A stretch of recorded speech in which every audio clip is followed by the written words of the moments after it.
It was 2 weeks before Christmas, and Mr. John's home was filled with excitement. His children ran up and down, their laughter echoing through the house.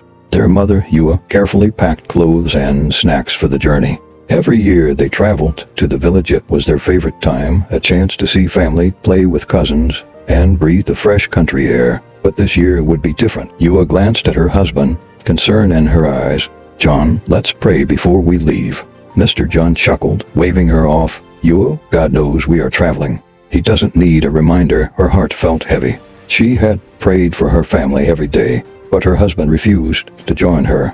Even the children had started copying him, groaning every time she knelt for morning prayers. That evening, as Mr. John drove home from work, he spotted an old woman by the roadside, waving for help. She was wrapped in a traditional cloth, carrying a small basket. He slowed down and called out, "Mama, where are you going?"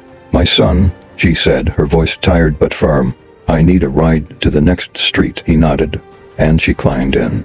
They drove in silence, the only sound coming from the engine and the distant chirping of crickets. Then she spoke. "My son, do not travel to the village this Christmas.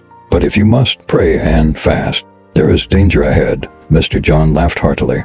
"Mama, we travel every year. Nothing will happen." The old woman's face darkened. "I have spoken, the rest is in your hands." As he drove away, he shook his head. "Superstitions," he muttered. 2 days before Christmas, the family packed their bags, ready to leave. "Let's pray before we go," Ewa said. John frowned.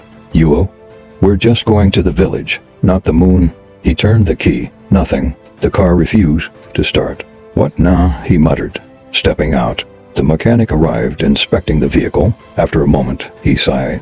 "Olga, your engine has knocked. This car is going nowhere." Ewa looked at John, her voice calm.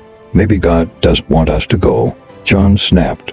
"Stop saying that. I'll find another way." Determined, he booked a commercial bus. The journey was still on. At the bus park, Ewa asked everyone to pray. Some passengers nodded, others ignored her. John hissed, "Ewa, sit down, you're embarrassing me." She didn't listen. "Lord, protect us on this journey." The bus rolled out, heading down the highway. Then chaos. The brakes are not working, the driver screamed. The bus swerved wildly, passengers screamed, holding on to their seats. Ahead, a tanker truck loomed. Ewa clutched her children.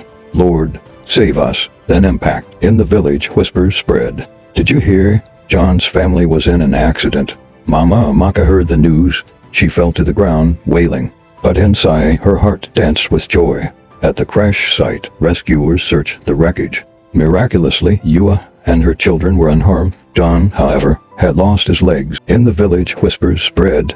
"Did you hear? John's family was in an accident." In the hospital, the old woman arrived. "Do you remember me?" she asked. John nodded weakly. "I warned you.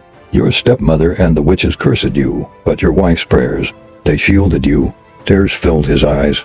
He looked at Ewa, full of regret. "I was foolish. I ignored the warnings." The old woman placed a hand on his shoulder. "Never underestimate the power of prayer." From that day, John changed. Every morning, he led his family in prayer. In church, his voice was the loudest in worship. And the village, he never returned for Christmas again. Because not everyone rejoices in your success. If you learned something from this story, don't forget to like, comment, and subscribe for more inspiring tales. Thank you for watching.